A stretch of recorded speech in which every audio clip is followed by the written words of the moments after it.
히가시대 마사히로와 카라타에리카의 불륜행각 이후 이젠 꽤 많은 시간이 흘렀습니다. 그동안의 일들은 특집 김육회 재생 목록에 있는 영상들로 봐오셨을 텐데요. 얼마 전 히가시대 마사히로와 카라타에리카의 놀라운 근황이 전해지면서 화제가 되고 있습니다. 오늘은 이 이야기를 해보겠습니다. 여러분은 지금 기묘한 케이지를 보고 계십니다. 지난번 요 영상들에 자세히 나와 있듯 히가시대는 전처 안과 이혼하고 배우로서의 커리어는 급격히 추락. 여론이 잠잠해진 2021년 10월엔 홋카이도 하코다테의 지역 시민들이 제작한 영화 풀의 울림의 주연으로 복귀하나 새로운 여자친구가 있다는 보도가 다시 터졌고, 지방 로케로 숙박하던 호텔에 그 여친을 불러들인 일을 계기로 심은경과 양익준도 소속된 일본 소속사인 휴머니티가 우리가 느낀 것은 분노라기보단 허무함이었습니다 라는 성명을 내며 히가시대를 사실상 방출합니다. 방출 보도는 올해 1월 18일, 완전히 계약이 해지된 것은 2월 15일입니다. 방출로부터 거의 1년이 지난 지금 히가시대 마사히로는 어떻게 지내고 있을까요? 최근 공개된 근황에 따르면 히가시대는 산에서 홀로 생활하고 있는 중입니다. 3월부터 시작해 벌써 6개월이나 되었다죠. 이 사실이 처음으로 알려진 건 9월 하순에 취재되고 10월 초에 공개된 주간 문춘의 기사를 통해서였습니다. 얼굴엔 수염이 가득한 얼굴로 우리가 흔히 알고 있는 자연인 같은 생활을 하고 있는 히가시대는 말합니다. 그땐 정말 엉망이었어요. 가족이나 일, 그 밖에도 가까운 신뢰 관계가 눈앞에서 무너져 갔죠. 절 온 국민이 미워한다고 생각했습니다. 아무튼 힘들었어요.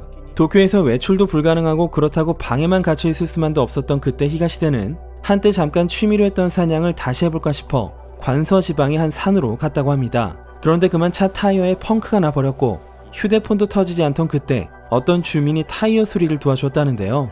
그 주민은 여기 왜 오게 되었냐며 히가시대에게 물었고, 말을 이어가다 내가 가진 산장 하나가 비어있다 라는 말을 듣게 되었다고 합니다. 월세는 0엔. 그 순간 산속에 있는 그 집으로 이주하기로 결정. 가스도, 수도도, 휴대폰 전파도 닿지 않지만 이곳에서 살게 된 뒤 지금은 살아있다는 실감이 난다고 합니다.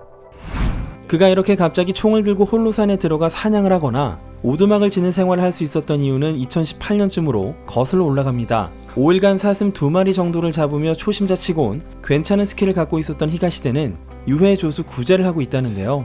여기서 구제란 해충을 구제한다의 구제로 너무 개체수가 늘어나 사람이나 농작물에 해를 끼칠 위험성이 있는 사슴이나 멧돼지 등의 개체수 관리를 해야 하는데, 이걸 사냥꾼들에게 일임하여 사냥꾼들이 유해조수를 사냥하고 지자체로부터 보수를 받는 것을 의미합니다. 일본에서 기본적으로 사냥기간은 11월 15일에서 다음해 2월 15일까지로 정해져 있습니다만, 유해조수 구제대에 들어가면 지역마다 대상 동물이나 기간이 약간씩은 다르지만 이를테면 특정 요일에 사슴과 멧돼지는 잡아도 좋다 라는 식으로 상황에 따라 1년 내내 사냥이 가능해집니다. 히가시대는 지금까지 약 30마리를 잡았고 능숙해지고 있는 중이라고 하죠. 사냥 외에 밭에서 야채도 키우며 산장에 방문한 취재진에게는 장작으로 끓인 사슴고기 카레를 대접했다고 합니다. 산 경사면에 세워진 오래된 집 주위에 인간은 전혀 보이지 않고 방 하나를 쓰며 새끼 고양이 5마리와 살고 있는 히가시대는 여름 사냥철엔 새벽 3시 반에서 4시 정도의 기상, 지금은 늦어도 6시엔 일어나 어두워지면 자고 밝아지기 전에 일어나는 생활을 하면서 몸 상태도 최고조라고 합니다. 비가 오는 날이면 산짐승도 보이질 않고 발도 지러진 흙에 푹 빠져 그나마 지붕 밑에서 할 수 있는 일을 한다는데요. 독서에 몰두하거나 오두막 만들기에 매진하고 있다고 합니다.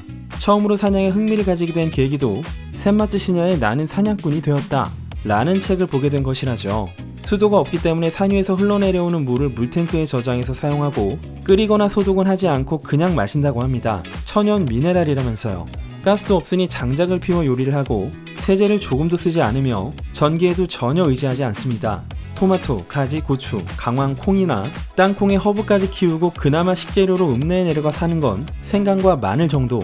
심지어 뱀을 튀기거나 국으로 조리해서 먹고 곤충도 잡아먹는 흡사 베어 그릴스에 가까운 이런 생활을 두고 본인은 100년 전 산사람의 삶에 가깝다고 말합니다. 요즘은 곧 겨울이 올 테니 방안 준비에 열을 올리고 있습니다. 장작을 만들고 오두막을 가능한 한 빨리 완성해야 하는 것이죠. 목욕은 산 아래에 있는 온천을 이용하고 있습니다. 여러가지 작업을 하니 항상 손은 까맣고 연예인 같지 않을 정도로 소탈하고 이 동네에 녹아있어 대체로 고령자인 온천 단골 손님들이 편하게 대한다고 합니다. 그치만 곧 오두막이 만들어지면 그 안에 장작으로 물을 데피는 철제 목욕탕을 만드는 게 목표라고 하는데요. 장작도 아깝지만 문제는 물을 퍼오는 것. 끓어온 물은 금세 얼어버리고 퍼오는 것도 5시간 왕복을 해야 하기 때문에 어쩌면 불가능할지도 모르겠다네요. 이런 생활 속에서 히가시대는 자신의 내면과 마주하는 시간이 늘었고 그 결과 주위 상황에 좌지우지되지 않는 달관한 사고방식을 갖게 되었습니다. 불륜 직후 고민과 압박, 추락 속에서 번뇌했던 생활에서 벗어나자 어째 요즘은 주변에서 그를 만나고 싶어하고 찾는 일이 많아졌다고 하는데요. 게다가 커리어의 하강 곡선을 그리는 젊은 남자 배우들이 희가시대의 자급자족 수렵생활 소식을 듣고 그가 있는 산골까지 찾아오는 일도 종종 있다고 합니다. 인기 배우와 결혼 후 불륜과 추락, 그럼에도 자신이 좋아하는 생활을 이어나갈 수 있다는 것. 후배들은 그의 삶이 멋지다고 생각하고 이 형님을 진정 동경하고 있다는 것이죠. 거액의 CF 위약금, 소속사의 방출. 2020년 키리타니 켄타와 공동 주연이었던 케이지와 켄지 이후로는 드라마 출연은 중단되었고 이 드라마의 속편이 내년 4월부터 방영되지만 희가시대는 출연자에서 제외되었습니다. 특히 이 드라마가 직격탄을 맞았으니까요. 해당 방송국인 테레비 아사히에서의 출연은 당분간 어려울 것이 자명합니다. 특히나 스폰서 기업이 제작비의 많은 부분을 담당하는 TV 드라마는 아직은 시기상조가 아닐까 싶은데요. 이건 소문입니다만 희가시대가 무라카미 하루키의 소설을 원작으로 한 영화의 촬영을 앞두고 있는 시점에서 영화에서 강판된 일이 있었다고 합니다. 이 영화를 만드는 건 2018년에 공개된 하마구치 류스케 감독의 아사코의 제작사. 게다가 이 영화는 아내와 사별한 배우의 관점에서 진행되는 내용이고 희가시대는 작중 주인공의 아내와 불륜하고 있던 젊은 배우 역할이었다고 하죠. 네, 전 이 영화가 하마구치 류스케 감독의 아카데미상에 빛나는 작품 드라이브 마이 카라고 생각합니다. 이 영화에서 오카다 마사키가 했던 다카스키 역을 만약 불륜이 아니었다면 히가시대 마사히로가 연기했을 것이고 칸에서 화제를 일으켰던 이 배우가 아카데미 시상식 장에서도 빛나 보일 수 있었을지도 모를 일입니다.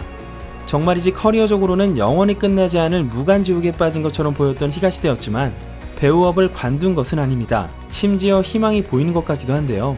히가시대는 모리타치야 감독이 관동 대지진 당시 많은 사람들이 살해된 역사를 조명하는 장편 영화 후쿠다무라 사건에 출연하고 얼마 전 한 달가량 칸사이에서 촬영을 마쳤습니다. 이 영화는 2023년 개봉 예정입니다. 그리고 연말부터 내년까지 주연작 2편이 추가로 개봉합니다. 여전히 영화계는 그를 원하고 있습니다. 그렇다면 불륜 상대였던 카라타 에리카의 근황도 살펴봐야겠죠.